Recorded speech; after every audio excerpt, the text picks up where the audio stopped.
میرے اہل بیت کی محبت سکھاؤ۔ سبحان اللہ، اس کے بغیر نہ ایمان مکمل ہے، نہ زندگی مکمل ہے، نہ راستہ طے ہوگا۔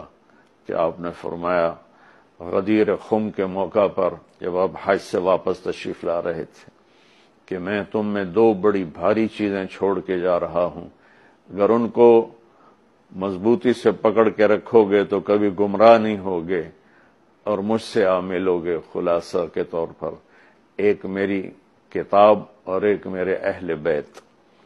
تو ہم نے قرآن کے ساتھ بھی ناانصافی کی ہے اور اہل بیت کے ساتھ بھی ناانصافی کی ہے۔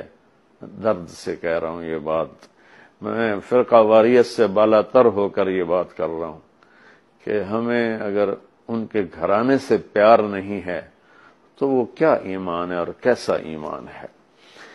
تو